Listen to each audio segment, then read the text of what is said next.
Welcome back to another episode of Infidelity Tales Lab. We're thankful for your continued viewership. Before we begin, tell us, where in the world are you watching from? We love knowing our global reach. Now, let's dive into today's story. Chapter 1, The Outsider. Vincent Mercer could measure his worth to the Davidson family with perfect precision. Absolutely nothing.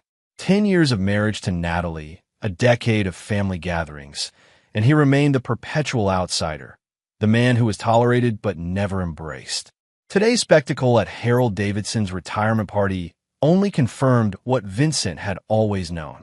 The banquet hall buzzed with conversation and laughter, crystal glasses clinked, and the smell of expensive cuisine filled the air. Harold Davidson had spared no expense to celebrate his 40 years in construction, building Davidson Enterprises from nothing into a regional powerhouse. Vincent sat quietly at the family table, observing. The Davidsons operated like a private club, old money wrapping itself around new influence, protecting their own with fierce loyalty. Next to him, Natalie sparkled in her designer dress, laughing with her cousins, barely acknowledging his presence. Their marriage had been cooling for months, but appearances needed to be maintained. "If I could have everyone's attention," Harold's booming voice called out. The room fell silent as the patriarch stood, gray hair perfectly coiffed, command in his posture. Today marks the end of an era, but the beginning of a legacy. Vincent studied the man who had never hidden his disappointment that his only daughter had married a self-made contractor rather than one of the polished trust fund candidates he'd preferred. Vincent had built his construction company from scratch, specializing in precision renovations of historical properties, work requiring both artistry and engineering skill. But to Harold, Vincent would always be the rough-handed laborer who'd stolen his princess. "As I step away from the helm of Davidson Enterprises," Harold continued, "I want to recognize the family that supported me through every challenge and triumph." One by one, family members were called forward. Harold's brothers received vintage watches from their father's collection. Nephews and nieces accepted envelopes containing deeds to vacation properties or stock certificates. Natalie's mother wiped away tears as she was presented with a diamond necklace to match the sparkle in her eyes that had captured his heart 45 years ago. Then came Natalie's turn. Harold's voice softened as he called his daughter forward, presenting her with a small wooden box. "The Davidson sapphires," he announced. "5 generations of Davidson women have worn them on their most important days. Now they're yours to cherish." Vincent watched his wife's eyes fill with tears as she embraced her father. He didn't expect anything himself, had never expected anything, so the surprise came not from being overlooked but from what happened next. "Vincent," Natalie appeared beside him, holding not a gift but a serving tray. "Could you take this back to the kitchen? They're short-staffed." He looked at the tray, then at his wife's expectant face. "You want me to bust tables at your father's retirement party?" "Don't make a scene," she whispered, her smile fixed for any watching eyes. "You're not real family. Just help out." The tray felt cold in his hands. 10 years. A decade of trying to earn a place at this table. Vincent stood, dignity intact, and turned toward the kitchen doors. "Actually," Harold's voice rang out, "there's one thing I saved for last." Vincent paused, the weight of eyes on his back. "Vincent, would you join me up here, son?" The room fell silent. Vincent set down the tray and approached the podium, feeling Natalie's stunned gaze following him. Harold placed a hand on Vincent's shoulder. 10 years ago, I thought my daughter had made a terrible mistake." Murmurs rippled through the crowd. "I saw only a contractor without pedigree or connections. What I failed to see was a man of vision and integrity." Vincent maintained his composure, though inside, conflict churned. After years of cold shoulders and thinly veiled condescension, Harold's sudden warmth felt suspect. While others in this family were born to privilege, Harold continued, Vincent built his success brick by brick with his own hands. He turned to face Vincent directly. "You've proven me wrong in every way that matters, and I'm man enough to admit it." Harold reached into his jacket and withdrew an envelope. "This isn't a gift, Vincent. It's something you've earned." He handed over the envelope. "The Westbrook Estate renovation contract. The Historical Commission unanimously selected your bid, though they don't know I've added a personal investment to ensure it becomes your signature achievement. Natalie's face had gone pale. The Westbrook estate was the most prestigious restoration project in the state, a contract worth millions that would cement Vincent's company among the elite firms. To Vincent Mercer, Harold raised his glass. The future of craftsmanship in this family. Applause filled the room, some genuine, some confused, some clearly reluctant. Vincent accepted the envelope with a firm handshake. Thank you, Harold. I won't disappoint you. As he returned to his seat, Natalie touched his arm. I had no idea, she whispered, her earlier dismissal apparently forgotten. Vincent said nothing, merely nodded. Something had shifted today, though not in the way anyone in the room might suspect. In that moment of public validation and private humiliation, a seed had been planted in Vincent's mind, a seed that would grow into something far darker than anyone could imagine. Chapter 2. Fault Lines. The Davidson sapphires gleamed against Natalie's throat as she examined her reflection, tilting her head to catch the light. Vincent watched from the doorway of their bedroom, his thoughts circling around the events of the previous night. Harold has never endorsed anyone like that before, Natalie said, eyes meeting his in the mirror. You should feel honored. Is that what I should feel? Vincent asked, his voice neutral. She turned to face him, the necklace drawing his attention to the elegant line of her collarbone. What does that mean? You handed me a serving tray, Natalie, in front of everyone. Oh, don't be so sensitive. She waved dismissively. It was nothing. You're not real family. He quoted her words back precisely. A flash of irritation crossed her face. I was stressed. Dad was giving away family heirlooms. You know how important this transition is for everyone. For the real family, Vincent said. Natalie sighed, approaching him with practiced contrition. I'm sorry if I hurt your feelings. She smoothed his collar. But look at what came of it, the Westbrook contract. This changes everything for your business. Vincent noted her choice of words. Your business, not our future. Another hairline fracture in the foundation of their marriage. Yes, he agreed. It changes everything. Later that morning, Vincent drove to the Westbrook estate, a magnificent 19th century mansion that had fallen into disrepair. The Historical Commission had been seeking the right firm to restore it to its former glory while modernizing its infrastructure. Standing on the sweeping grounds, Vincent felt a familiar satisfaction. This was where he belonged, assessing structural integrity, imagining possibilities, solving the puzzles of restoration. His phone vibrated with a text from Parker Sullivan, his project manager and closest friend. Congratulations on Westbrook. Champagne tonight?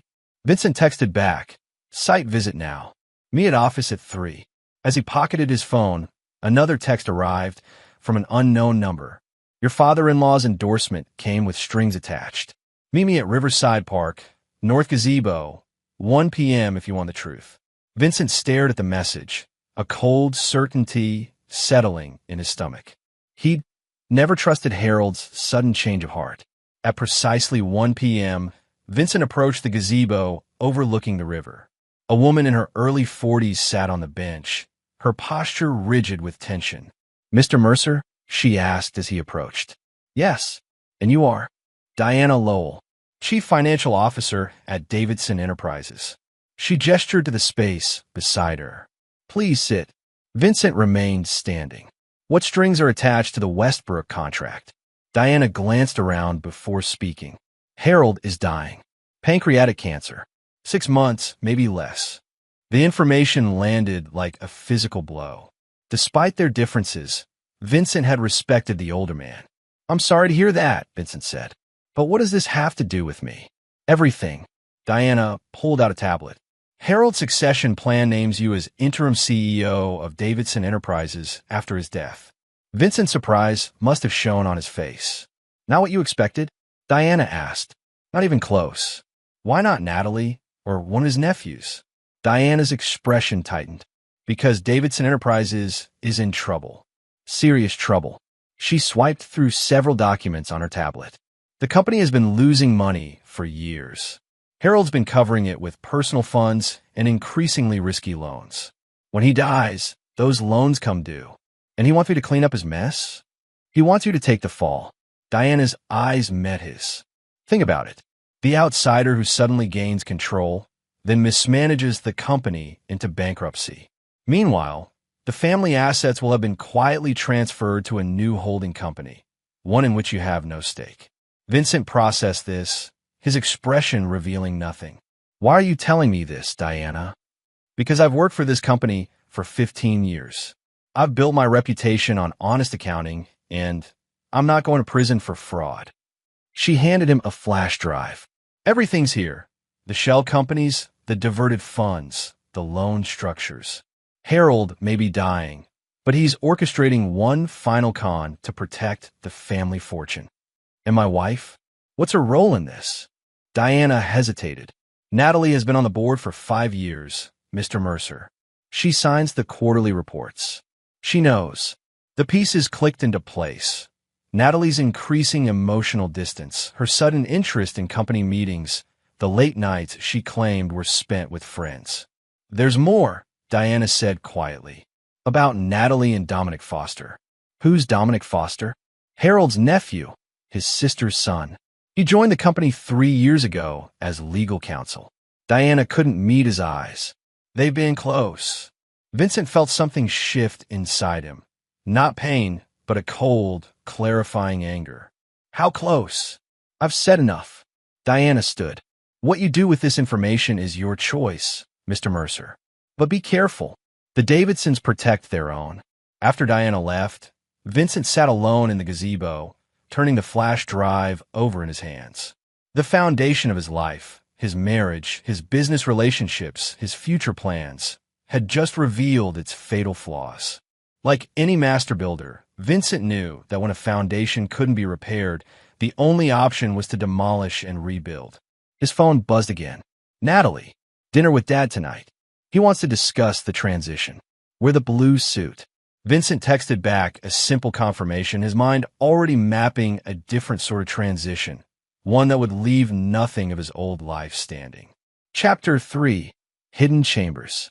The Anderson project had been Vincent's first major restoration, a Victorian-era home with hidden rooms and passageways that had tested his ingenuity. Now, sitting in his home office while Natalie prepared for their dinner with Harold, Vincent applied those same skills to unraveling the hidden structures of his marriage.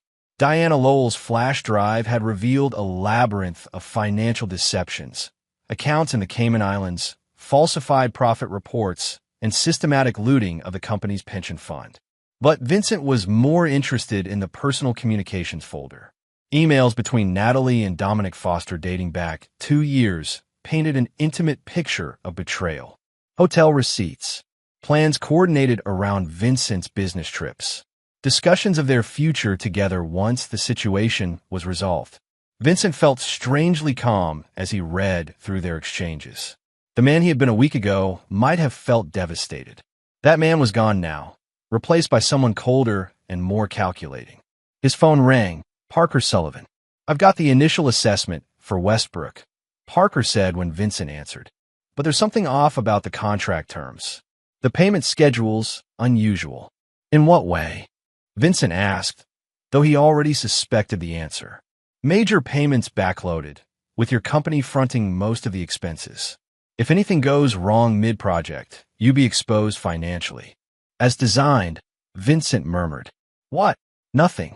Listen, Parker, I need you to do something for me. Quietly. Of course. What's going on, Vince? I'll explain everything soon. But right now, I need you to transfer the Anderson documentation to a secure server. All of it, especially the technical specs for the security system. Silence on the line. Parker had helped design that system, a state-of-the-art setup that allowed the homeowner to monitor and control every aspect of the property remotely. Vince, that's proprietary client information. We can't just. It's for a similar installation, Vincent interrupted. I'll handle the permissions. Just give me those files. After ending the call, Vincent opened his personal safe and removed a small black notebook, his contingency plan journal. For years, he documented potential business threats and their countermeasures, a habit that had saved his company more than once. Now, he began a new entry. Threat: Davidson family conspiracy to destroy my company and reputation players. Harold, Natalie, Dominic Foster, unknown others timeline. Accelerated due to Harold's illness. Verify medical records, vulnerabilities, control of information, legal exposure, emotional manipulation assets. Advanced knowledge, technical skills, liquid reserves and separate accounts, the Anderson system. Vincent closed the notebook as Natalie appeared in the doorway, stunning in a deep blue dress that complemented her eyes. "You're not dressed," she observed. "We need to leave in 20 minutes. "I'll be ready," Vincent assured her. "Just finalizing some notes on Westbrook." She smiled, coming to perch on his desk. "Dad's really excited about your involvement. He's been telling everyone how visionary you are." "That's quite a change from not real family," Vincent remarked. Natalie's smile faltered. "Are you still upset about that?" "I told you I was sorry." "No, not upset." Vincent stood and kissed her forehead. "Just adapting to my new position." "Well, adapt into your suit," she teased, patting his chest. "Tonight's important." Vincent watched her leave, then turned back to his computer to send one final email before dinner. Its recipient, Diana Lowell. Its content, a proposal she wouldn't be able to refuse. Dinner at Harold's penthouse unfolded like a perfectly orchestrated performance. Crystal gleamed, fine wine flowed, and Harold Davidson held court at the head of the table. Every inch the patriarch, despite the new gauntness in his face that Vincent now recognized as the mark of his illness. "The Westbrook restoration will be the crown jewel of your portfolio," Harold was saying, raising his glass to Vincent. "And just the beginning of our new partnership." "I'm honored by your confidence," Vincent replied, the appropriate amount of gratitude in his voice. "Family supports family," Harold declared. "Isn't that right, Natalie?" Vincent watched his wife nod enthusiastically, the Davidson sapphires catching the light at her throat. Beside her sat Dominic Foster, introduced as Harold's legal advisor for the evening. Foster was younger than Vincent had expected, perhaps 35, with the polished good looks of old money and a Harvard law degree. "The succession plan is quite elegant," Foster said, smiling at Vincent with perfect teeth. "Harold has thought of everything." "I'm sure he has," Vincent agreed, returning the smile while noting how Dominic's hand briefly touched Natalie's beneath the table. As dinner progressed, Vincent played his role flawlessly, the grateful son-in-law being welcomed into the inner circle at last. He asked the right questions about the company structure, expressed appropriate concern about Harold's health, and deferred to the family's greater experience in corporate matters. "You'll have full operational control," Harold explained, with the family board providing strategic guidance. "And a convenient scapegoat when it all collapses," Vincent thought, but said, "I appreciate your trust, Harold. I won't let you down." "I know you won't, son." Harold's eyes, sharp despite his illness, held Vincent's. "You're a builder. You understand that sometimes you have to tear something down to make it stronger." The double meaning hung in the air between them, a challenge issued and accepted in the same breath. Later, as they prepared to leave, Harold took Vincent aside in his study. "There's one more thing." He withdrew a small wooden box from his desk. "This is for you, a symbol of my trust." Vincent opened the box to find an antique pocket watch, its case engraved with the Davidson family crest. "This belonged to my grandfather," Harold said, "the first Davidson builder." "I can't accept this," Vincent said, understanding exactly what this gesture meant. Not inclusion, but evidence. A gift to the son-in-law just before the company's collapse would suggest Vincent had been welcomed and trusted completely. "I insist." Harold pressed the box into Vincent's hands. "Your family now." Vincent closed his fingers around the box, thinking of the other gift Harold had planned for him: financial ruin and public disgrace. "Thank you," Vincent said quietly. "I'll treasure it." On the drive home, Natalie chatted excitedly about their new future, while Vincent listened in silence. When they arrived home, he declined her suggestion of a nightcap, claiming fatigue. In their bedroom, Vincent watched as Natalie carefully removed the sapphire necklace, placing it in its velvet-lined box with reverent hands. "Beautiful, aren't they?" she said, catching his reflection in her mirror. Yes, Vincent agreed, thinking not of the jewels, but of what was to come. Some things are too precious to lose. Later, while Natalie slept, Vincent stood at their bedroom window, Harold's pocket watch in his palm. Every building had its weak points, the places where pressure, properly applied, would cause the entire structure to fail. The Davidson family empire was no different. Vincent opened the watch, unsurprised to find a hidden compartment behind the timepiece. Inside was a small key, old but well-maintained. Another piece of the puzzle, another hidden chamber waiting to be explored. The builder in Vincent appreciated the craftsmanship of Harold's plan. The husband in him mourned what had been lost.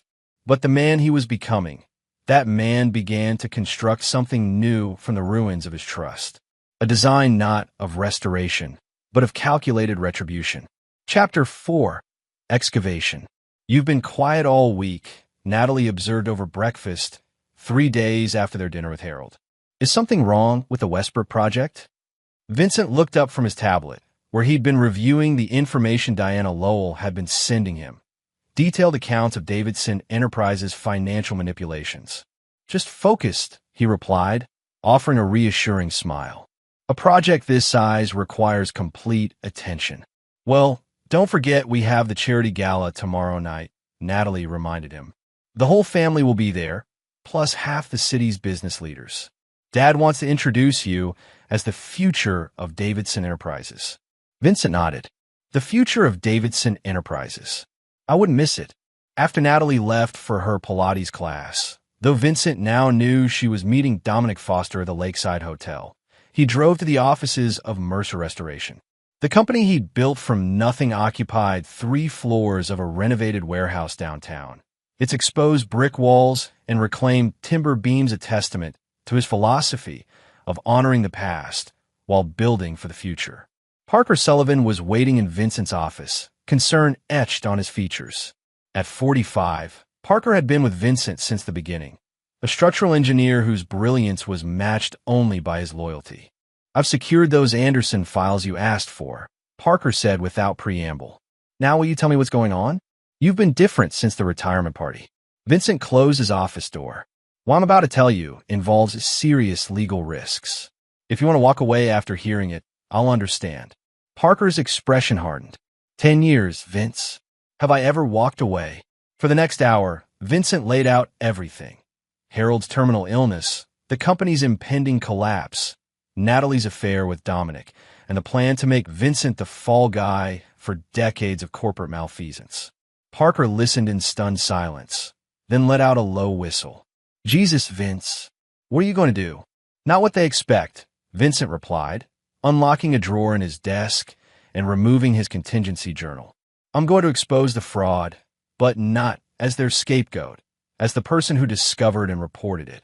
But if you do that, Davidson Enterprises will collapse, yes, and the family will lose everything. Vincent's voice remained calm, detached, including their control over my future. And Natalie? Vincent's expression didn't change. My wife made her choice when she decided to betray me, both personally and professionally. This isn't like you, Vince, Parker said quietly. You've always been the guy who fixes things, not the one who tears them down. Sometimes, Vincent quoted Harold's words back to him, you have to tear something down to make it stronger. He opened his journal to a fresh page and began writing. I need your help with 4 things. First, quietly transfer our most valuable contracts to our subsidiary company. Second, prepare legal documentation showing that I discovered financial irregularities at Davidson Enterprises during my preliminary review. That's getting into dangerous territory, Parker warned. Third, Vincent continued as if he hadn't heard. I need the Anderson security system reconfigured for a new installation. And fourth, I need it done by tomorrow night. Parker stared at him. The gala? What are you planning? Vincent closed his journal. Justice, Parker. Nothing more or less than what they deserve. That afternoon, Vincent visited the Westbrook estate again, this time with a different purpose. While the historical commissioner guided him through the property, pointing out architectural features that needed preservation, Vincent was cataloging hiding places, sight lines, and potential security vulnerabilities. The original owner was quite paranoid, the commissioner explained as they entered a wood-paneled study. This room contains 3 hidden compartments that we know of. Vincent examined the intricate woodwork, identifying the subtle pressure points that would reveal the hidden spaces. Fascinating craftsmanship. We've been hesitant to modernize this room too much, the commissioner continued. The historical integrity will be maintained completely, Vincent assured him. In fact, I'd like to preserve these security features as a demonstration of period technology. Later, alone in the study, Vincent examined the antique key from Harold's pocket watch. The craftsmanship matched the era of the house. Not a coincidence, he was certain. After trying several of the hidden compartments, the key finally fit into an almost invisible keyhole behind a bookshelf. The compartment contained a single document, a deed to the Westbrook estate itself, dated 1892, bearing the name Davidson. Of course, Vincent murmured, photographing the document. It wasn't just any house. Harold wasn't merely offering Vincent a prestigious restoration contract. He was asking him to restore the original Davidson family home, lost generations ago and now reacquired. The symbolism would have been poetic if it weren't so manipulative. That evening, Vincent received a text from Diana Lowell. Foster moved up the timeline. Transfer papers being prepared for your signature after the gala announcement. Full dossier on his activities in your secure email. Vincent thanked her, then opened the encrypted email on a dedicated laptop. The dossier revealed that Dominic Foster had orchestrated similar schemes at 2 previous companies, joining as trusted legal counsel, identifying a potential scapegoat, then managing the controlled implosion while protecting key assets. A pattern, then, not personal malice against Vincent specifically, but a calculated strategy that had worked before. The knowledge should have been comforting, but instead, it hardened Vincent's resolve. He would not be another name on Foster's list of victims. He sent a brief response to Diana, tomorrow night. Be ready. When Natalie returned home that evening, flushed and apologetic about her extended lunch with friends, Vincent greeted her with a tender kiss. I've been thinking, he said, stroking her hair. You were right. I've been distant this week. Relief flooded her features. You have been. I was worried. The pressure of the Westbrook project, your father's announcement tomorrow, it's a lot to process. He took her hands in his. But I'm grateful, Natalie, for everything. Guilt flickered briefly in her eyes. What brought this on? Perspective, Vincent said simply. Tomorrow night is a new beginning for us. I want us to enter it with nothing but honesty between us. Honesty, she repeated, not meeting his gaze. Is there anything you want to tell me? Vincent asked gently. Anything at all? For a moment, it seemed she might confess. Her lips parted, her breathing quickened. Then she shook her head. No, nothing. Vincent nodded, accepting her choice. Then let's enjoy tonight. I've made reservations at Antonio's, your favorite. Over dinner, Vincent was the attentive husband they both pretended he had always been. He asked about her day, complimented her dress, and shared amusing anecdotes from the Westbrook site visit. Not once did he hint at his knowledge of her betrayal or his plans for retribution. It was only as they were leaving the restaurant that Vincent paused, as if struck by a sudden thought. I almost forgot, he said, reaching into his pocket. A gift for tomorrow's announcement. He presented her with a small velvet box. Inside was a pair of sapphire earrings. Not Davidson heirlooms, but new pieces he'd had commissioned to match her necklace. Vincent, they're beautiful. Natalie breathed, genuinely touched. You didn't have to. I wanted to, he interrupted, kissing her cheek. They're designed to complement the Davidson sapphires. Family supporting family, right? Her smile faltered for just an instant before she recovered. Right. Family. That night, lying beside his sleeping wife, Vincent finalized the details of his plan. Every contingency accounted for, every reaction anticipated. By this time tomorrow, the Davidson family legacy would be irrevocably altered, excavated to its rotten foundation and exposed for all to see. Vincent closed his eyes, not to sleep, but to visualize the blueprint of his vengeance, a design more precise and unforgiving than any building he had ever created. Chapter 5. Load-Bearing Walls. The charity gala transformed the Grand Plaza Hotel's ballroom into a glittering showcase of the city's elite. Crystal chandeliers cast prismatic light over silk gowns and bespoke suits, while a string quartet played unobtrusively in the corner. The air hummed with power, privilege, and the underlying current of ambition that fueled such gatherings. Vincent adjusted his bow tie, surveying the scene with clinical detachment. Every person in this room played a role in his design, some knowingly, most as unwitting structural elements supporting the weight of what was to come.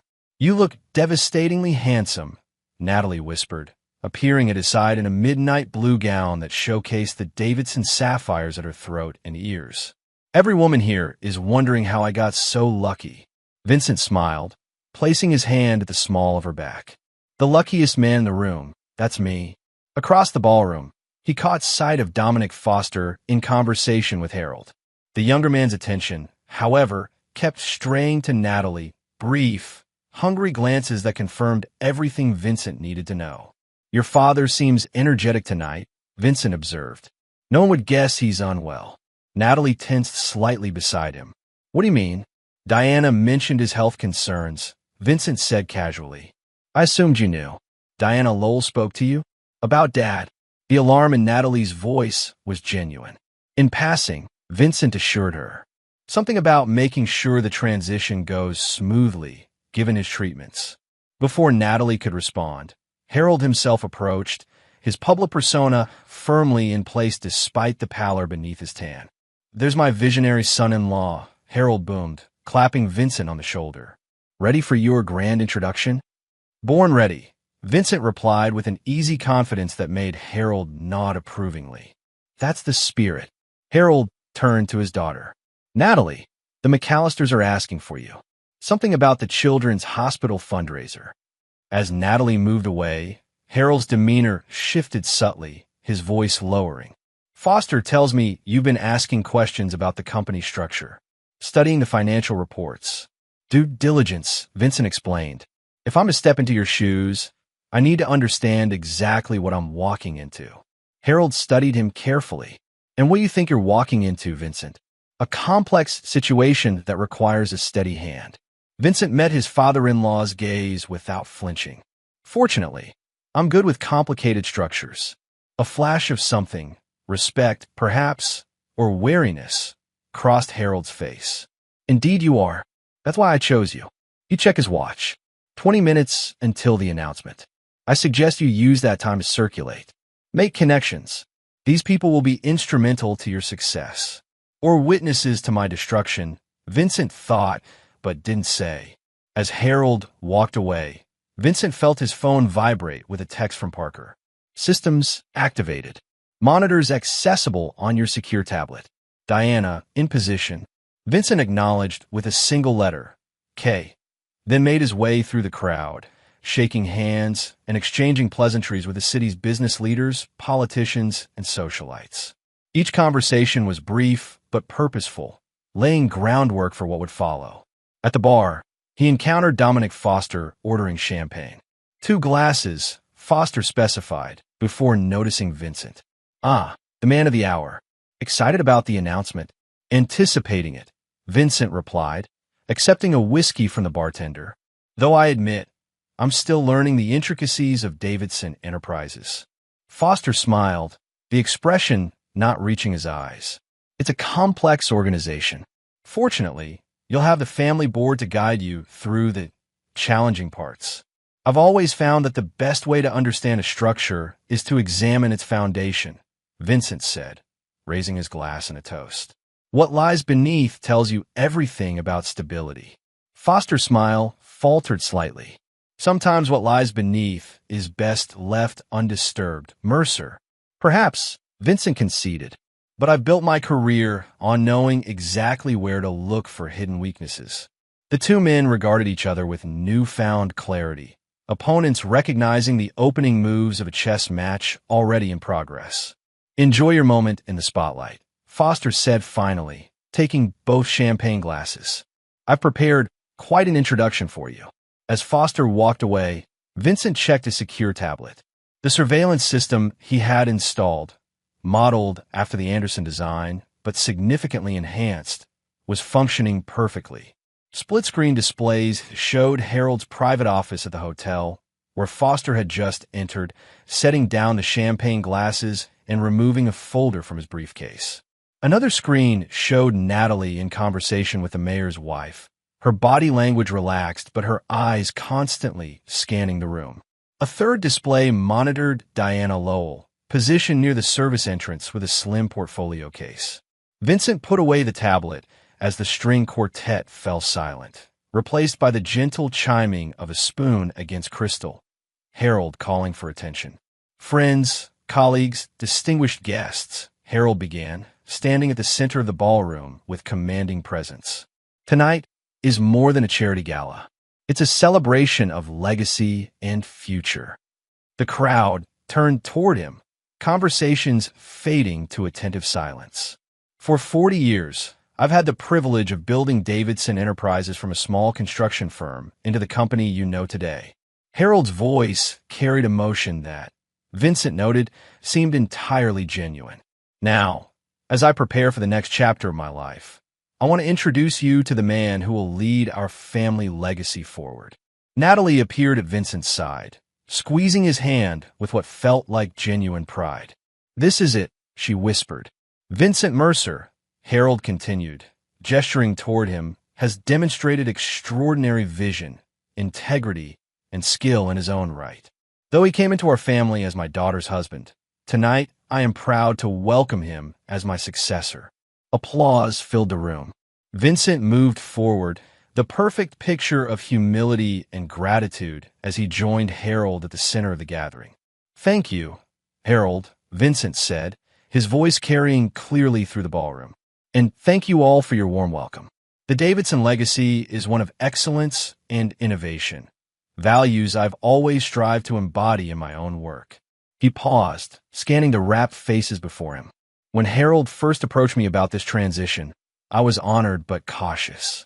Taking the helm of such a prestigious company is no small responsibility." Harold nodded approvingly beside him. "So I did what any builder would do," Vincent continued. "I examined the foundation." A subtle shift in the room's energy, Harold's posture stiffening, Dominic Foster setting down his champagne glass. "What I discovered," Vincent said, his tone shifting from warm to clinical, "was a structure in danger of catastrophic failure." Murmurs rippled through the crowd. Harold stepped closer, laying a warning hand on Vincent's arm, which Vincent smoothly evaded. "Davidson Enterprises," Vincent announced clearly, "has been systematically defrauded for the past 7 years. Pension funds diverted, profits hidden in offshore accounts, loans secured against falsified assets." The room erupted in shocked whispers. Harold's face drained of color. "Vincent," he hissed, "what are you doing?" "Exactly what you trained me to do," Vincent replied quietly. "Tearing down to rebuild." Before Harold could respond, Vincent raised his voice again. "As evidence of these assertions, I provided the SEC with comprehensive documentation." He nodded toward the rear of the ballroom, where federal agents were already entering through the main doors. Simultaneously, Diana Lowell stepped forward from her position near the service entrance, catching the attention of the nearest reporter. "As Chief Financial Officer of Davidson Enterprises," she said clearly, "I can confirm Mr. Mercer's allegations and provide supporting documentation." Chaos erupted. Guests backed away from Harold and Vincent, creating a visible divide in the crowd. Natalie pushed through to her father's side, her face a mask of shock and betrayal. "You can't do this," she whispered furiously to Vincent. "This is my family." "Interesting definition of family," Vincent replied, loud enough for those nearby to hear. "Does it include your lover, Dominic? Or just the people whose money you were planning to protect while I took the fall for your father's crimes?" Natalie's face went white. "You know, everything," Vincent confirmed. "Every email, every hotel receipt, every conference call planning my professional execution." Harold swayed slightly, his illness suddenly visible beneath his crumbling composure. "This won't stand," he said hoarsely. "We'll deny everything. It's your word against decades of documented evidence." Vincent interrupted, as federal agents approached their position, including the files in Foster's briefcase upstairs, the ones outlining how ownership of company assets would transfer to shell corporations after my appointment. Dominic Foster began moving toward the exit, only to find his path blocked by two agents. "Mr. Foster," one said formally, "we'd like to speak with you about your involvement in similar situations at Westridge Capital and Pinnacle Industries." As Foster was escorted away, Vincent turned back to Harold and Natalie, his expression devoid of emotion. "The structural failure was inevitable," he told them quietly. "I simply controlled the demolition." An agent approached, addressing Harold. "Mr. Davidson, we need you to come with us for questioning." Harold's eyes never left Vincent's face. "You've destroyed everything I built." "No," Vincent corrected him. "You did that yourself. I'm just the one who refused to be buried in the rubble." As Harold was led away, Natalie grabbed Vincent's arm. "What about me?" she demanded, tears streaking her perfect makeup. "What happens to me in this plan of yours?" Vincent gently removed her hand from his sleeve. "That depends on the choices you make next," he said. "Unlike your father and Dominic, you have options." "What options?" she asked bitterly. "You've taken everything." Vincent leaned close, his voice for her ears alone. "Option 1. Cooperate with the investigation, return the money you've hidden in your private account, and walk away with your freedom and a clean slate." Her eyes widened in shock that he knew about her secret funds. "Option 2, he continued.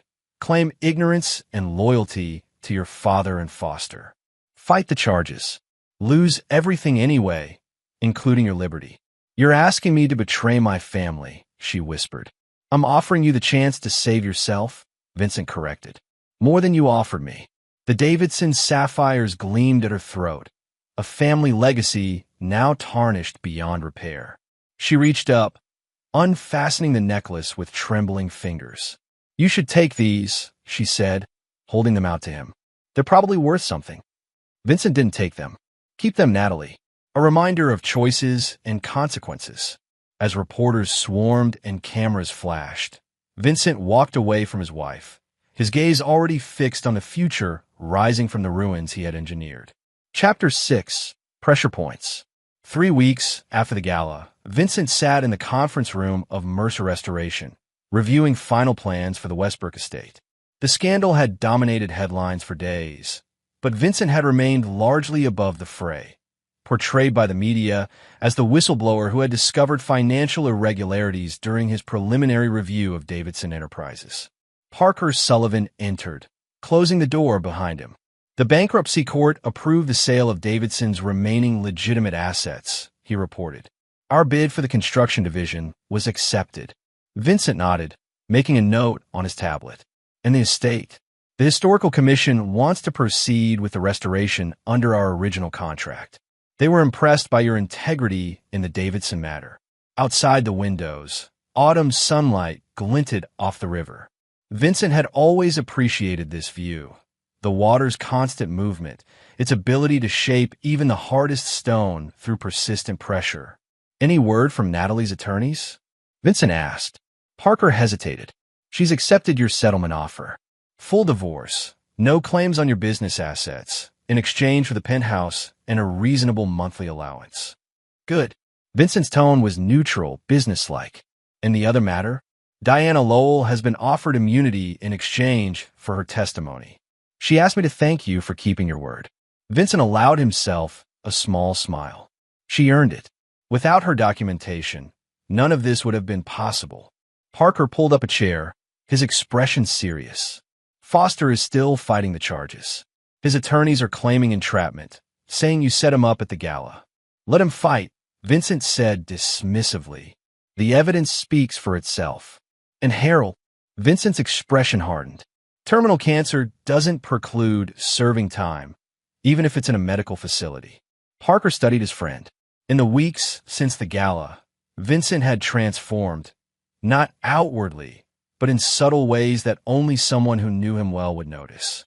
The warmth that had once tempered his precision had been replaced by something colder, more absolute. "You never told me how you knew," Parker said finally. "About the pocket watch, the key, the connection to Westbrook Estate." How'd you put it all together? Vincent leaned back in his chair. Harold made a fundamental mistake. He saw me as a convenient tool, the craftsman who could restore his ancestral home while taking the fall for his financial crimes. But he forgot that builders understand systems better than anyone. He picked up a blueprint of the Westbrook estate, tracing his finger along the intricate design. Every structure has its pressure points, the places where, if properly stressed, the entire system fails. Harold Davidson was no different. Parker nodded slowly. And Natalie, do you ever think about reconciliation? No. The word held absolute finality. Some betrayals can't be forgiven. The intercom buzzed, interrupting their conversation. Vincent's assistant announced the arrival of a visitor, Helena Reeves, Harold Davidson's sister and Dominic Foster's mother. Vincent exchanged a surprised glance with Parker before instructing his assistant to send her in. Helena Reeves entered the conference room with the confident stride of someone accustomed to power. At 65, she remained striking. Silver hair swept into an elegant chignon, posture military straight, eyes sharp with intelligence and purpose. "Mr. Mercer," she said, declining Vincent's gesture toward chair. "I'll be brief. You've dismantled my brother's company, destroyed my son's legal career, and humiliated our family name." "Your family did that themselves, Mrs. Reeves," Vincent replied calmly. "I merely exposed the truth." Her eyes flashed with anger. "The truth?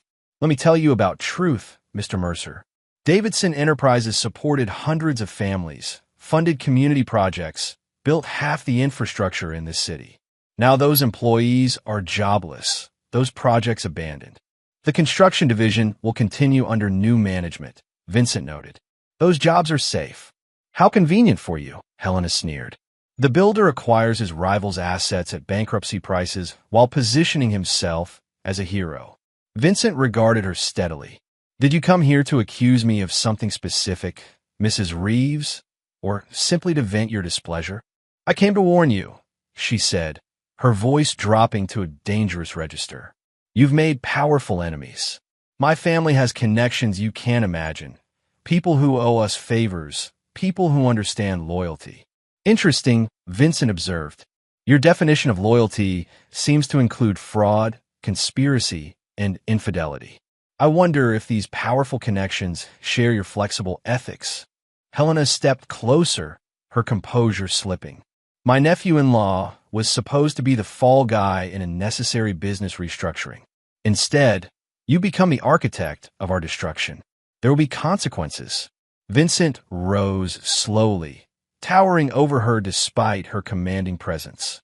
"Let me be perfectly clear, Mrs. Reeves. I've documented every aspect of your family's criminal activities, including your own role as a silent board member who approved diverted pension funds. Those documents are secured with instructions for their release should anything happen to me or my company." Fear flickered briefly in her eyes before being masked by defiance. "You think you've won," she said. "You haven't. This isn't over." "On that point," Vincent agreed, "we understand each other perfectly." After Helena stormed out, Parker whistled low. "That was intense. Think she's serious about retaliation?" "Absolutely," Vincent confirmed, "which is why we're implementing Phase 2 immediately." "Phase 2? Parker looked confused. "I thought the Davidson matter was concluded." Vincent turned to his computer, pulling up a secure file. Harold, Natalie, and Foster were just the beginning. The entire Davidson network needs to be restructured. On the screen appeared a complex organizational chart, a web of connections linking the Davidson family to various businesses, political figures, and social institutions throughout the city. "Jesus, Vince," Parker muttered. "How long have you been working on this?"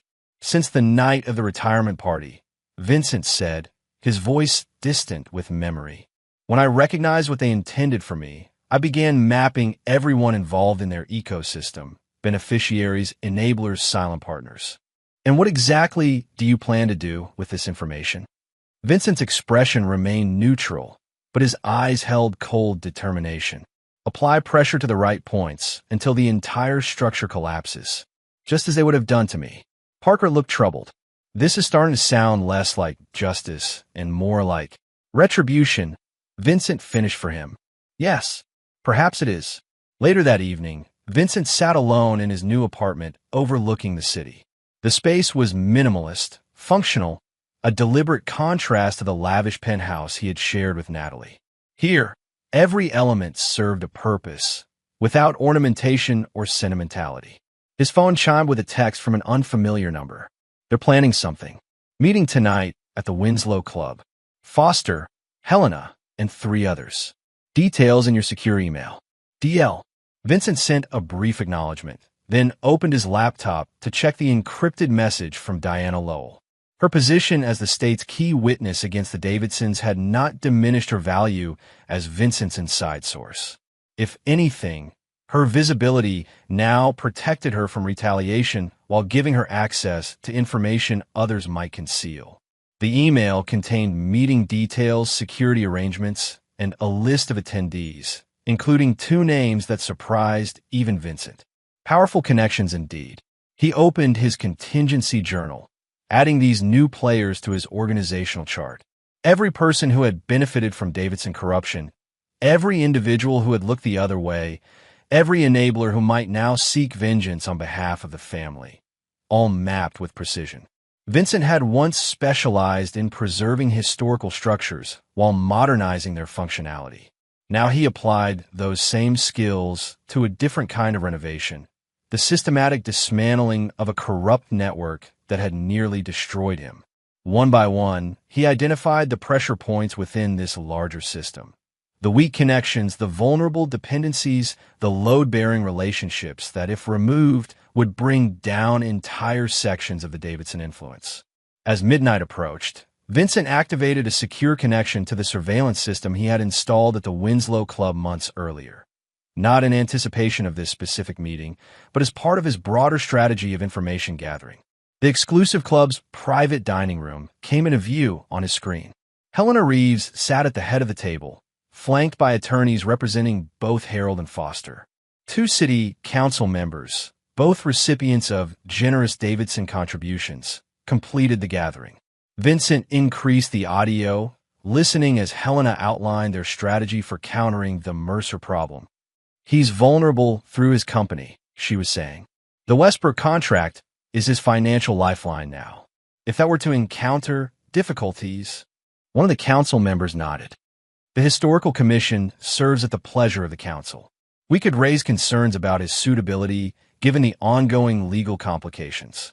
Not enough, Foster interjected, his normally polished demeanor showing signs of strain. He's destroyed everything we built. He deserves more than a business setback. Helena placed a restraining hand on her son's arm. Patience, Dominic.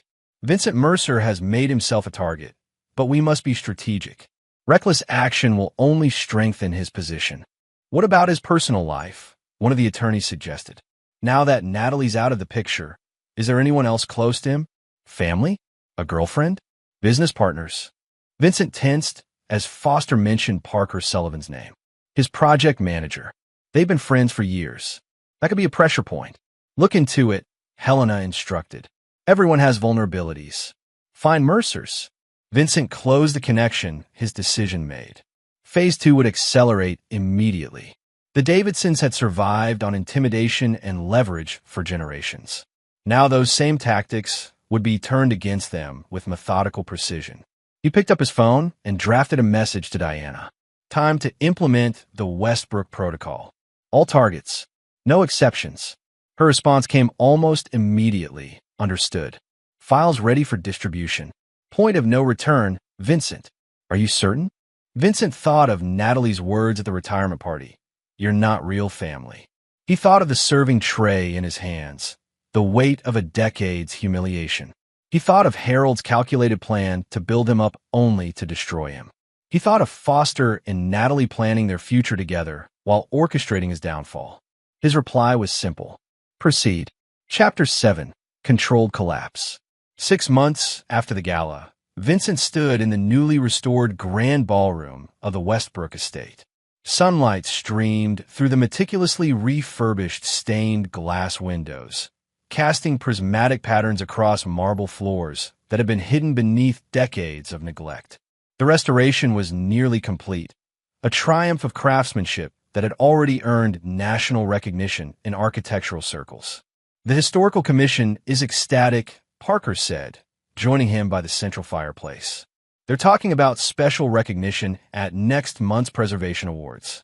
Vincent nodded, studying the intricate woodwork his team had painstakingly recreated from fragmented remains and faded photographs.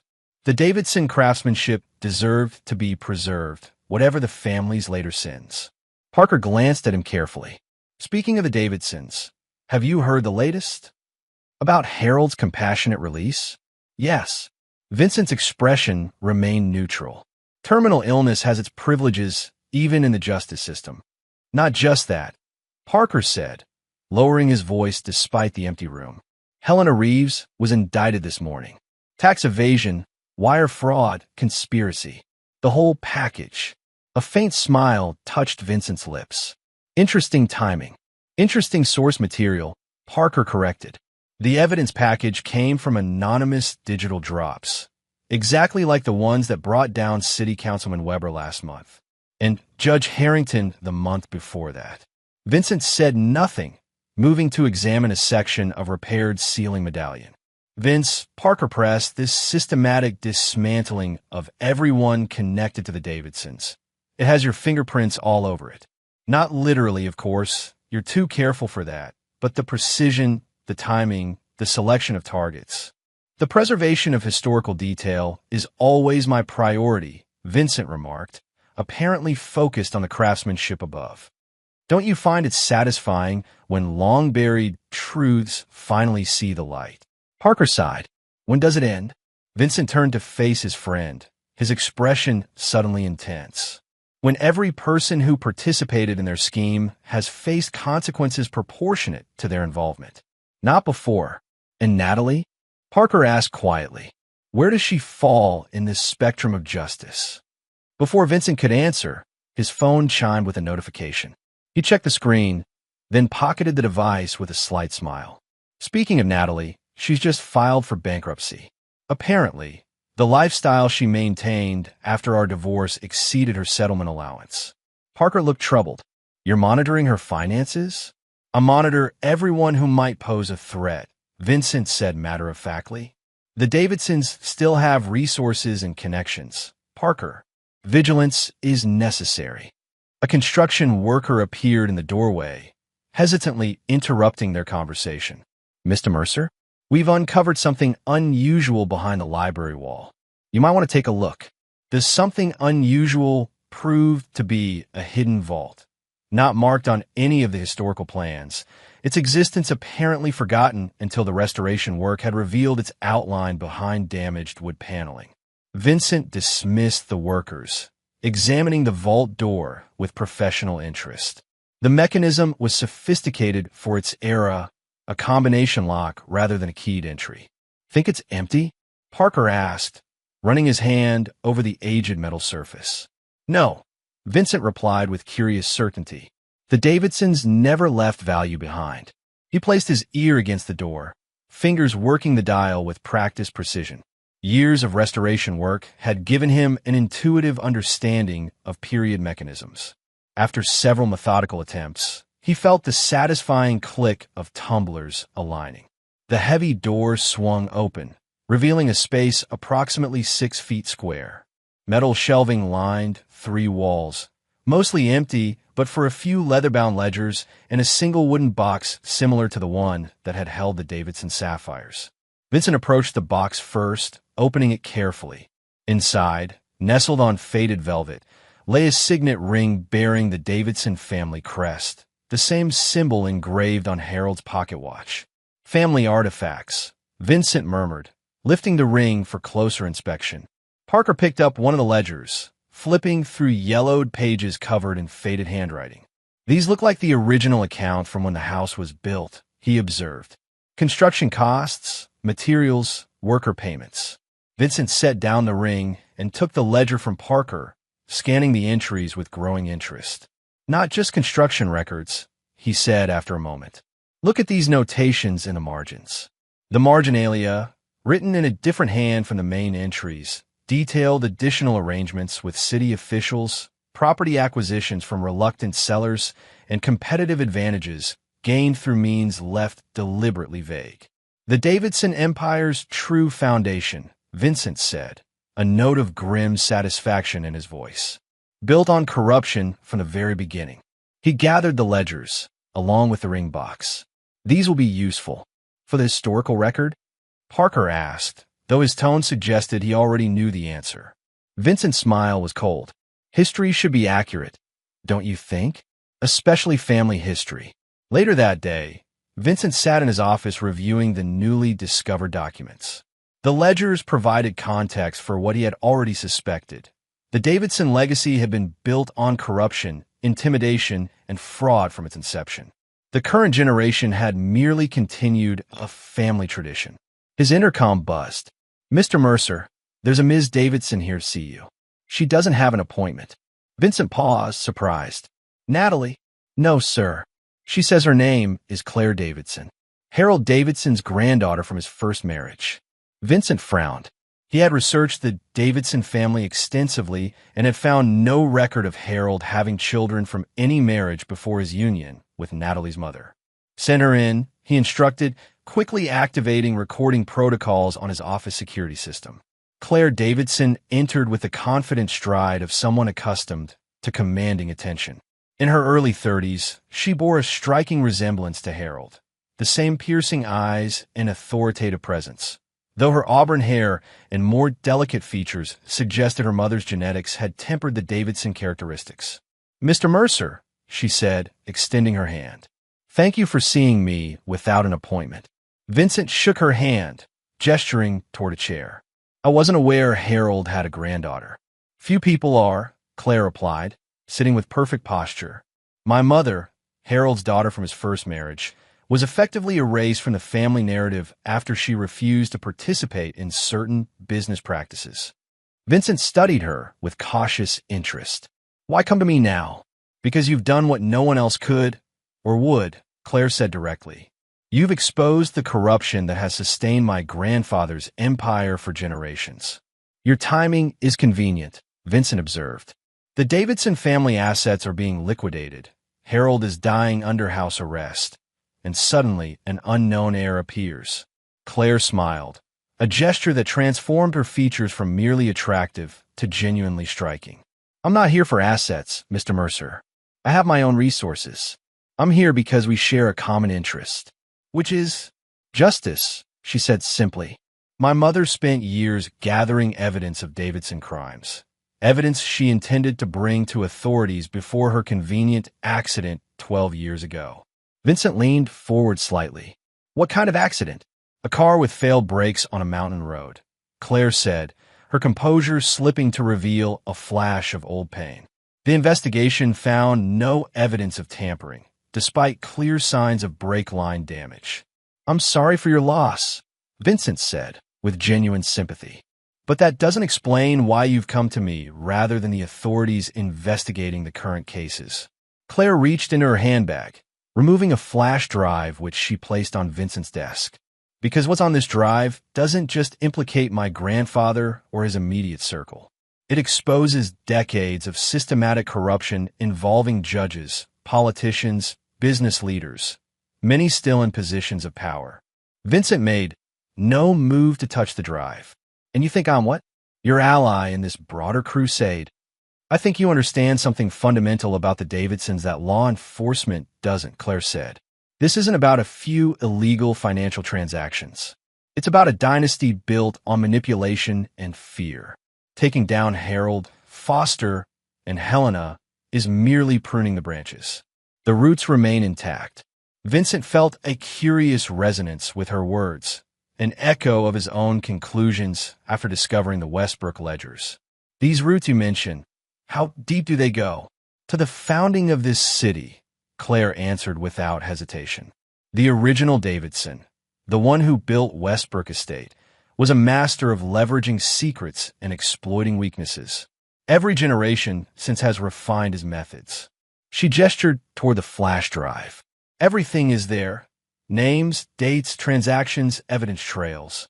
My mother spent 20 years compiling it. At considerable risk, apparently," Vincent noted.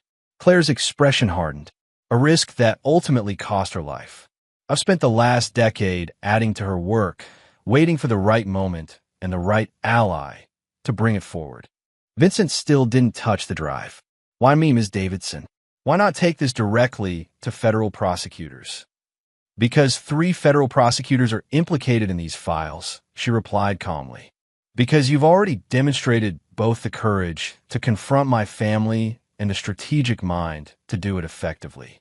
And because you, unlike law enforcement, aren't constrained by bureaucracy or political considerations. Vincent leaned back in his chair, studying her carefully. Claire Davidson represented either an invaluable ally or an elaborate trap, potentially both. What exactly are you proposing? He asked finally. A partnership, Claire answered. My information, your strategy. Together, we can dismantle not just the Davidson empire, but the entire corrupt network it's part of. Vincent considered her offer in silence.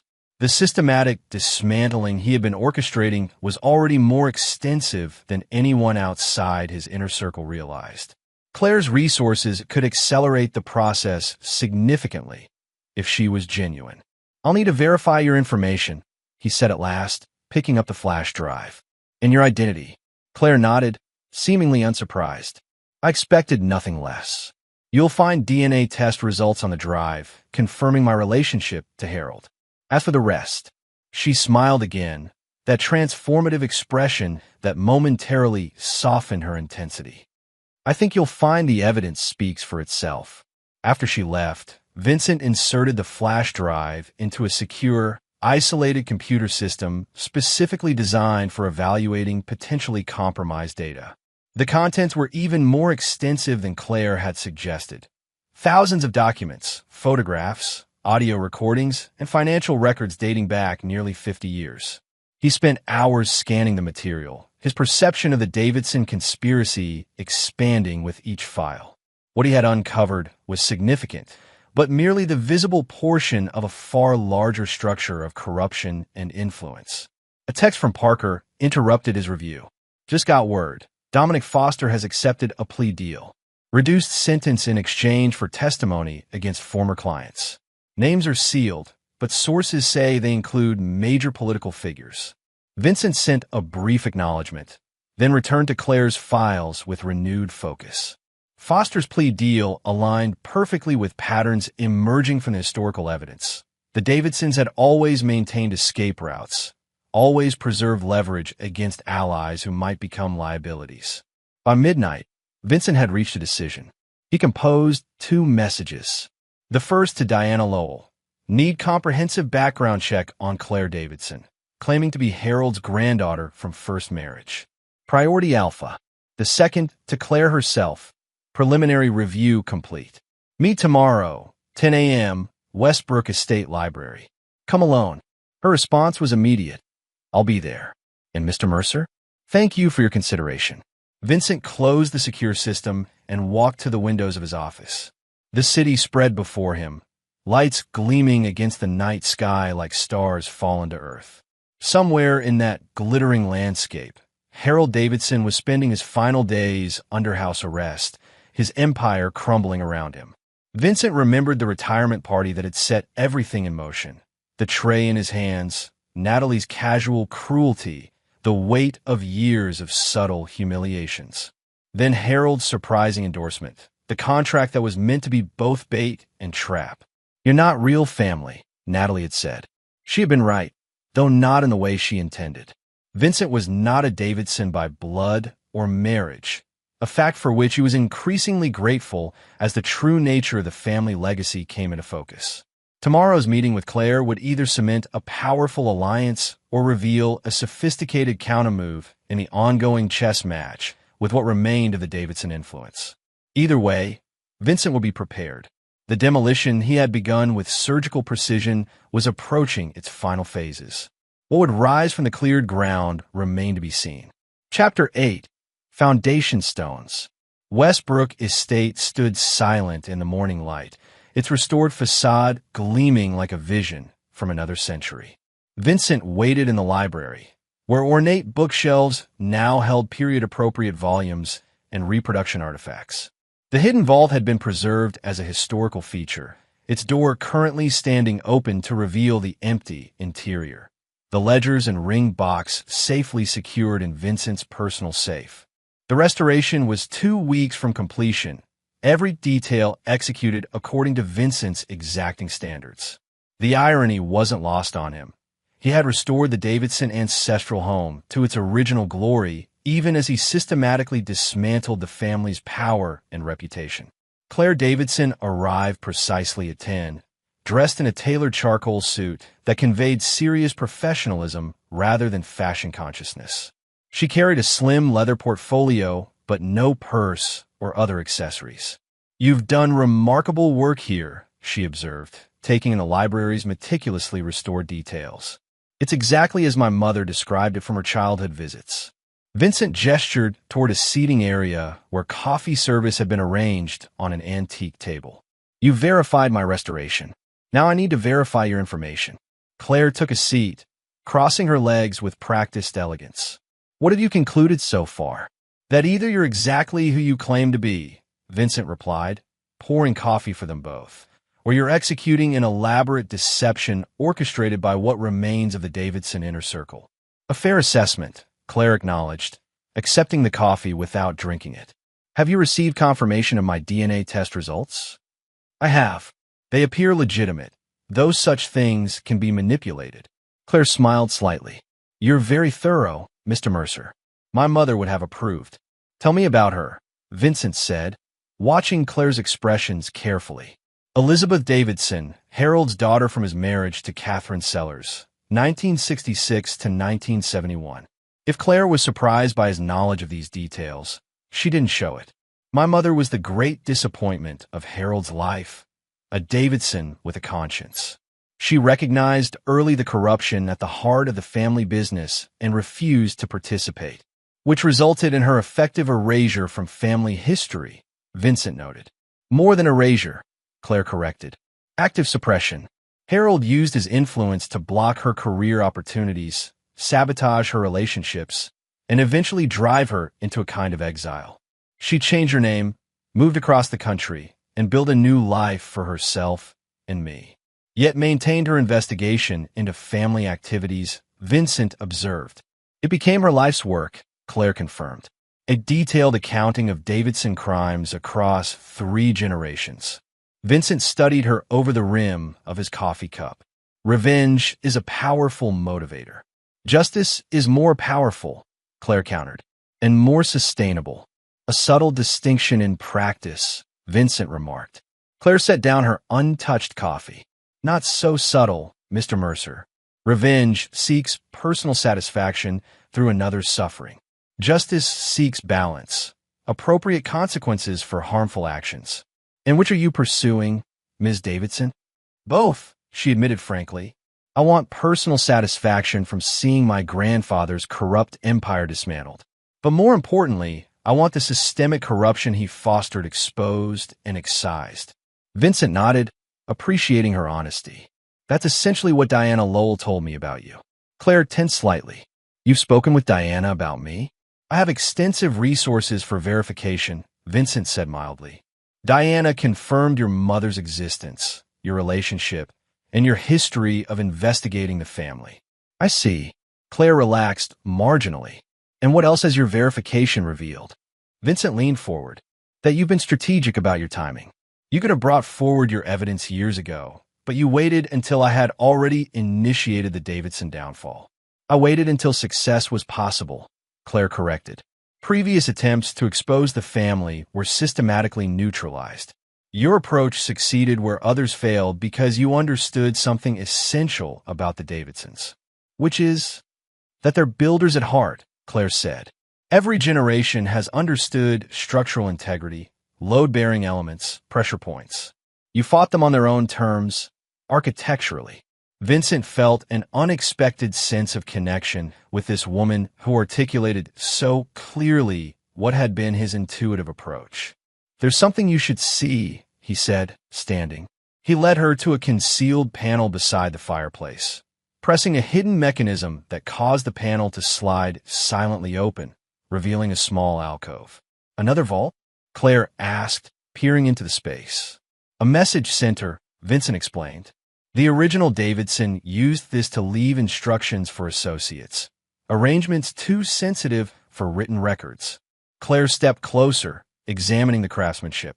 I had no idea this existed. Few did, Vincent confirmed. It was concealed behind later renovations until our restoration work revealed it. Along with these, he reached into his jacket pocket and withdrew several folded pages, photographs of the ledger entries he had discovered in the main vault. Claire examined them with growing interest.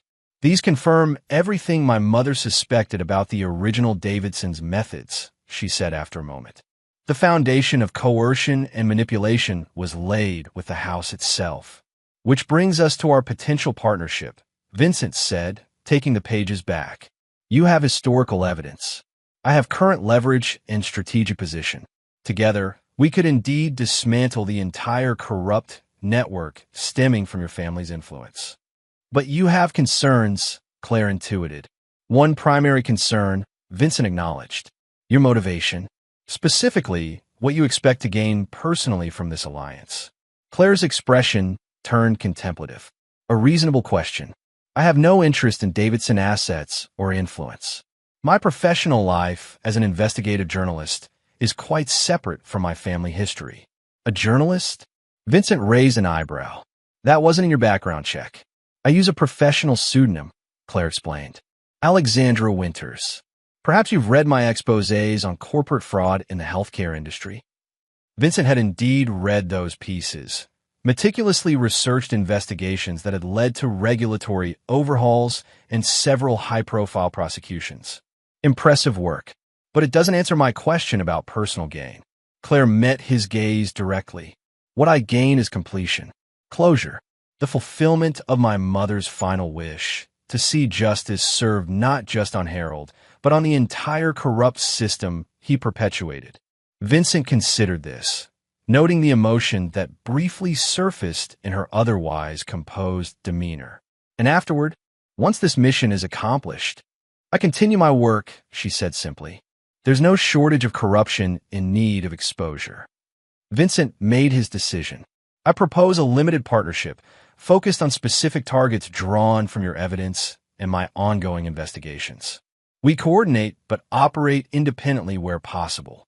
Maintaining deniability, Claire nodded. Prudent. Essential, Vincent corrected. Some of the methods I've employed fall into legal gray areas. I wouldn't want to compromise your journalistic integrity. A hint of amusement touched Claire's features. How considerate. But I should warn you, Mr. Mercer, my own methods aren't always strictly conventional. They spent the next 2 hours comparing notes, aligning targets, and establishing secure communication protocols. Claire's evidence complemented Vincent's ongoing operations with remarkable synergy, filling gaps in his understanding of the broader Davidson network while providing historical context for current patterns of influence. There's one name missing from your target list, Claire noted as they concluded their strategy session. Natalie. Vincent's expression revealed nothing. She's lost everything of value to her: social position, financial security, future prospects. The bankruptcy filing was merely the public acknowledgement of what was already reality. That's surprisingly merciful, Claire observed, given her role in the plan to destroy you. Not mercy, Vincent corrected. Calculation. Natalie's suffering is more complete in her current state than it would be through any additional action I might take. Claire studied him with newfound interest. You've left her alive but irrelevant. A fate worse than financial ruin for someone whose identity was built on status and appearance. Precisely. And Dominic Foster? His plea deal seems rather fortunate given his central role. His cooperation was necessary to reach higher value targets, Vincent explained. And his reduced sentence still encompasses significant prison time, followed by disbarment and financial penalties that will ensure he never regains his previous position. Claire nodded thoughtfully. You're more strategic than vindictive. That's unexpected. Effectiveness requires clarity, Vincent said. Emotion clouds judgment. Yet this entire campaign began with a profound emotional injury, Claire pointed out. At my grandfather's retirement party. Vincent didn't deny it. The emotional catalyst launched a strategic response. The injury revealed the threat, which necessitated my countermeasures. Their conversation was interrupted by a call from Parker Sullivan. Vincent excused himself to take it privately. "Vince," Parker sounded tense. "We have a situation. Harold Davidson was found dead this morning." Vincent absorbed this news with measured reaction. Natural causes? That's the official statement. But the timing is suspicious. He was scheduled to give additional testimony tomorrow regarding political connections. Location? His home. Under house arrest, remember? But here's the thing. The security monitoring system experienced a technical glitch for approximately 40 minutes last night. When it came back online, the surveillance showed Harold apparently sleeping. He was found unresponsive by his nurse this morning. Vincent processed this information quickly. Who had access to his residence? "That's where it gets interesting," Parker replied. "Natalie visited yesterday afternoon, stayed for 2 hours, left visibly upset, according to the security detail." "Interesting indeed," Vincent murmured. "Keep me updated on any developments." "And Parker?" "Increase our own security protocols immediately." When Vincent returned to the library, Claire was examining the architectural plans for Westbrook Estate displayed on one wall. "My grandfather is dead," she said without turning around. "I just received notification." Vincent studied her posture, looking for signs of distress or relief. "How do you feel about that?" "Complicated," Claire admitted, finally facing him. "The man was a monster in many ways, yet still my blood.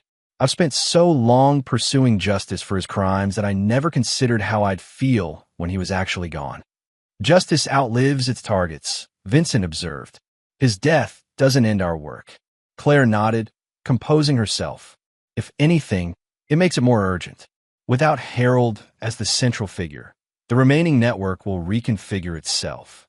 Adapt, possibly become more dangerous." "My thoughts exactly," Vincent agreed. "We should accelerate our timeline." As they refined their strategy in light of this development, Vincent found himself increasingly impressed by Claire's analytical abilities and strategic insight. She approached the dismantling of corrupt networks with the same architectural precision he valued in restoration work, identifying key structural elements, planning their removal in the optimal sequence, anticipating the resulting stresses, and compensating accordingly. By late afternoon, they had established a comprehensive action plan targeting the remaining Davidson network. Judges who had ruled favorably on family matters, politicians who had facilitated zoning exceptions and regulatory waivers, business partners who had laundered influence and profits through seemingly legitimate enterprises. "One final question," Claire said as they concluded. "The Westbrook estate itself. What happens to it when the restoration is complete?" "It becomes a historical museum and educational center," Vincent explained. "The deed has been transferred to a nonprofit preservation trust." Claire smiled with genuine pleasure. "Perfect. The house that corruption built transformed into a monument to historical transparency." As she gathered her materials to leave, Vincent made a decision. "Claire, there's something else you should see." He led her to his vehicle, driving them to a secure storage facility on the outskirts of the city.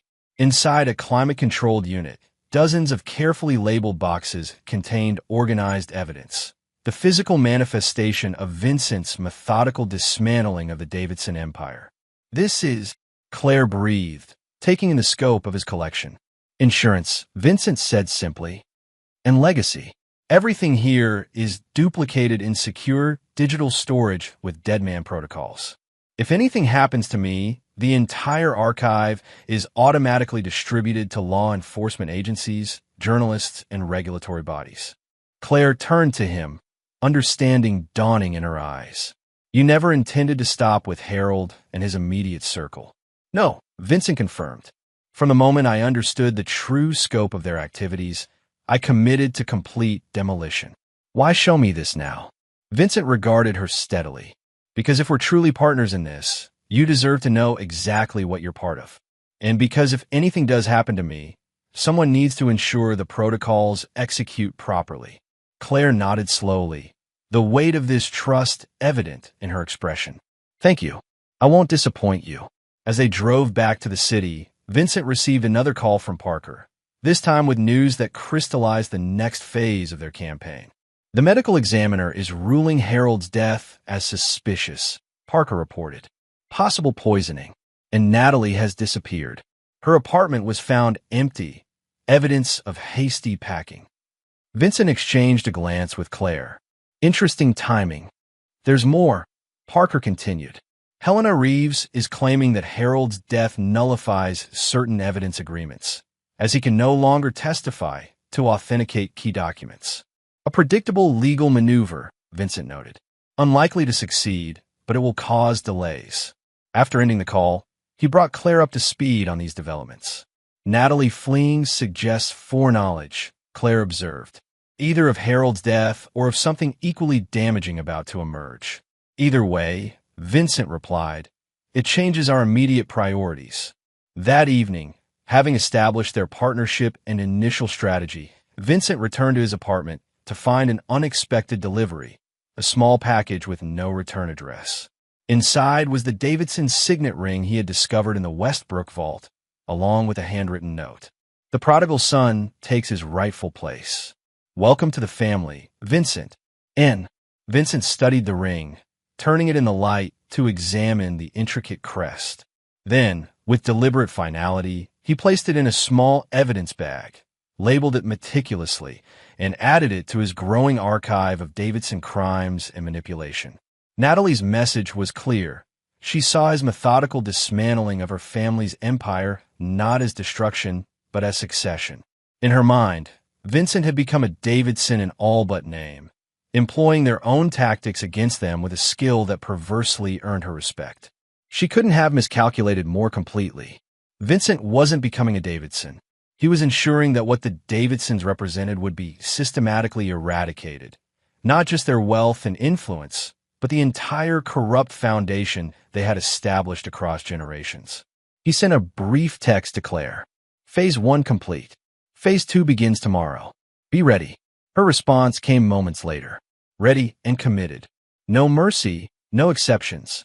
Vincent smiled faintly at the echo of his own uncompromising philosophy. Perhaps she was more like him than he had initially recognized, determined, methodical, and absolutely unwilling to forgive those who had caused irreparable harm. The demolition was entering its final phase. What would rise from the cleared ground was becoming clearer. Not a new empire built on the corrupt foundation of the old, but something fundamentally different.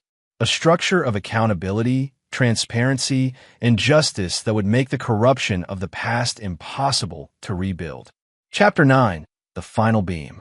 1 year to the day after Harold Davidson's retirement party, Vincent stood alone on the terrace of the fully restored Westbrook estate.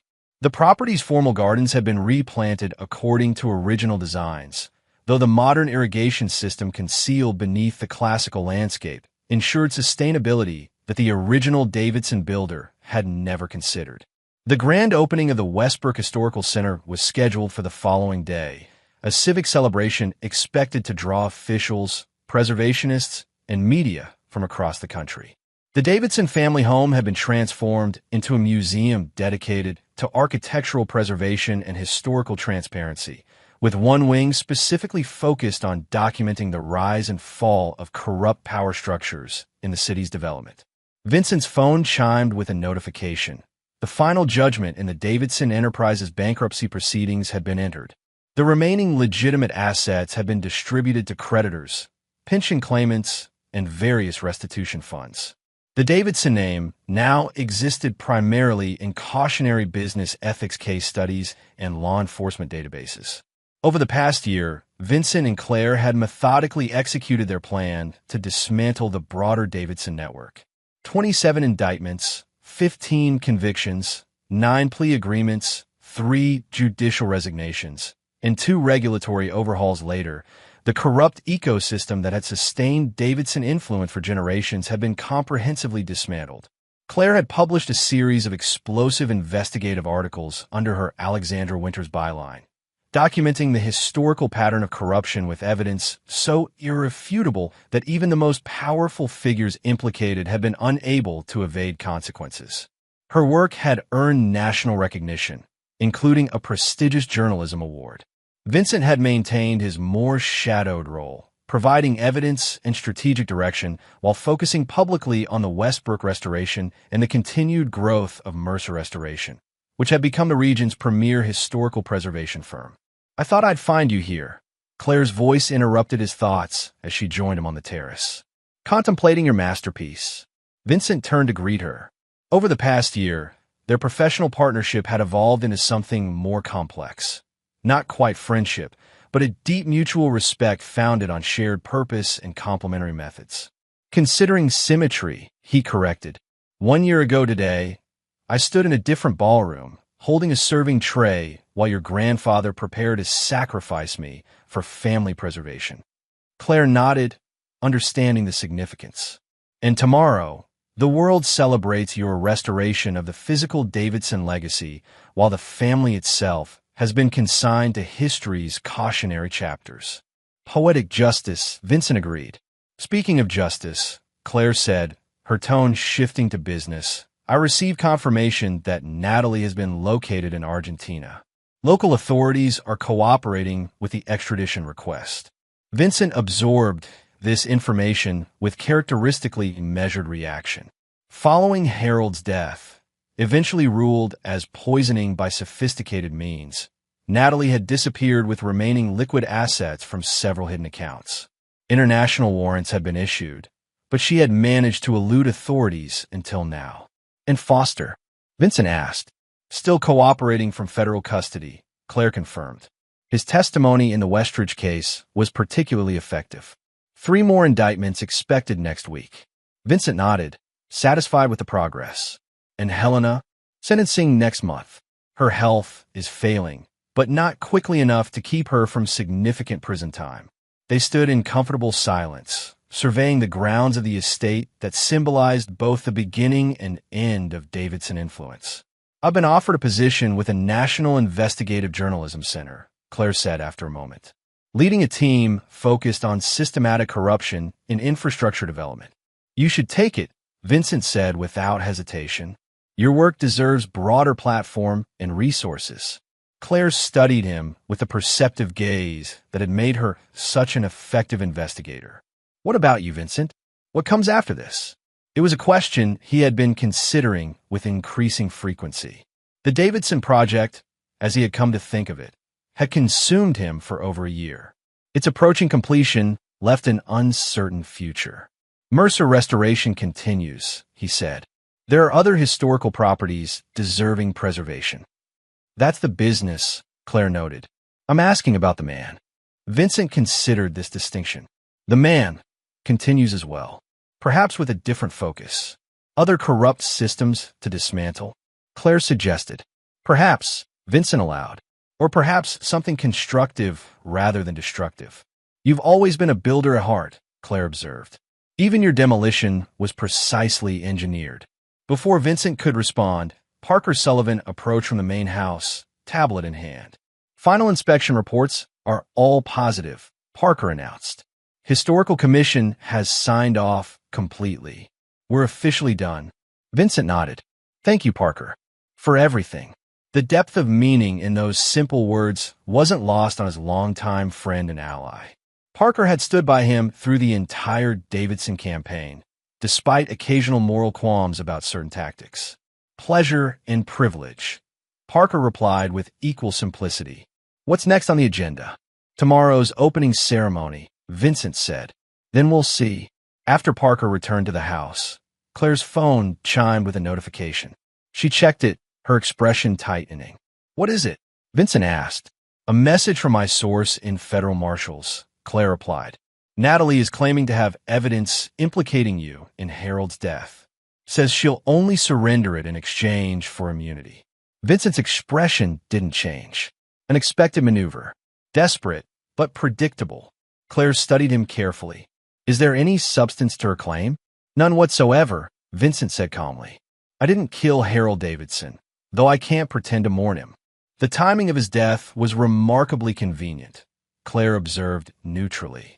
"For several parties," Vincent acknowledged, "including Natalie herself, who visited him hours before his death and fled immediately after." Claire nodded, accepting his answer. I never truly believed you were involved. Your methods have always been more elegant than murder.